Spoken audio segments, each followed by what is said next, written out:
John Laval here. I want to talk to you about the replacement, actually the cost of replacement for electric cars. Very, very expensive. I was looking at a smart car, and actually they have an electric version of it. I didn't know that, but they have an electric version. And so I went online. I wanted to see what the battery replacement was for it, and now the car costs about 14 to between 14 and $15,000 plus there's tax and junk on that. But anyways, we'll say 15 grand. So I go online and I find out that the battery replacement for that thing is 20,000. $20,000 for a car that they called a smart car. The only thing smart about it is the manufacturer. A good name for hooking people in, because a lot of people have self-image problems, so they buy a smart car and everybody thinks they're smart. I don't think so. Now, I checked the prices in England, and it was in pounds. It's $20,000, 20,000 pounds. Now, if you know the conversion of 20,000 pounds in American money, it's a little over twice. So I'm thinking, is it even possible that that battery's worth 40,000 in England? Like, what would possess a person to buy this car? No, I've seen people say, well, I see people at the gas station and I don't have to pay the gas. Well, first of all, electric cars, the price of an electric car can run as much as 2.5 times more expensive than a base car. Now, we're not talking about battery replacement, we're just talking about the price of the car when you purchase it.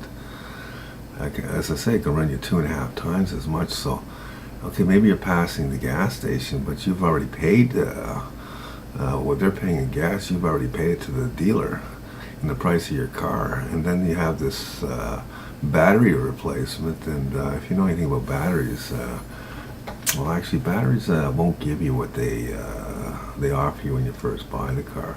You'll drive the car for 1 month, and it'll be, it'll deliver close to the specs.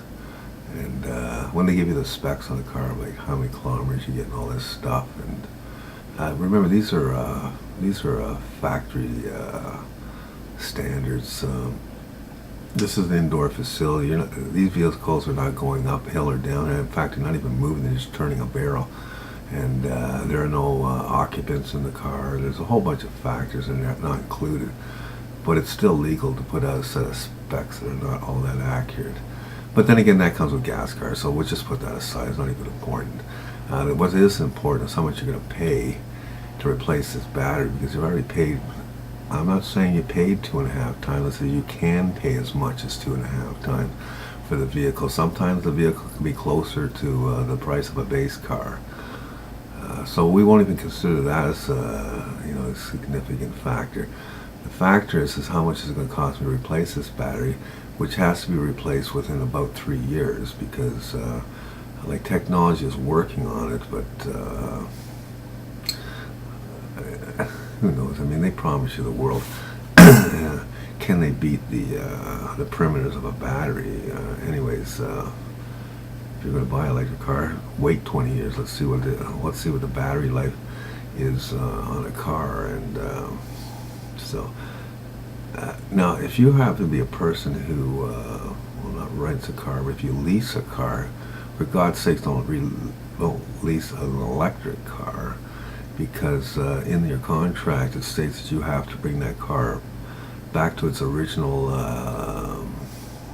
condition when you return the vehicle at the end of your lease. So you're looking at replacing the battery, and so you say, well, I got this vehicle for $300 a month. In the lease, it was a pretty good deal. Well, it's not going to be a pretty good deal when you got to throw 20 grand into it at the end. And if you start parting that over, looking that over monthly payments, you weren't paying $300 a month. Believe me, it was a lot more. It wasn't a deal. So you want to stay away from that too. And well, I'm not saying stay away from it. Do what you want. A lot of people are saying, I'm concerned about the environment. Cars are causing pollution. Okay, that's an uneducation. You're picking that off the 6 o'clock news. and all the activists who run around talking about shit they really don't know about. They just more of a paranoid driving force, and tries to get everybody else to get paranoid about it. Cars represent less than 5% of the pollution in any city. It's industry. Okay, less than 5%, so you don't have to feel guilty about driving a gas car. And that's oh, and then somebody tells me, generally people died in a war because of oil. If you're talking about Iraq, okay, there's another uneducated statement. I'm not here to insult you. I'm just saying, if you're going to run around saying stuff, you should check into it first. Iraq only has $10 billion worth of oil. The war cost $1 trillion. So if you do the simple math, you really think they're there for the oil? They weren't. America can buy their oil from anywhere. I mean, they got more oil than they can use now. Canada will give them as much as they want. It's not like Iraq was the only place with oil. And as I say, if you do the math, they were there because of the government was supporting terrorism, and that's a national threat. That's why they wanted to stop it, because they were financing it too, and that was their interest basically. But it wasn't the oil, and they were more than willing to sell the oil. So America doesn't go around to countries and declare war and steal their oil. Nobody steals anybody's oil; they pay for it. And Iraq was more than happy to sell their oil to anybody who wanted to buy it. So anyways, that's it.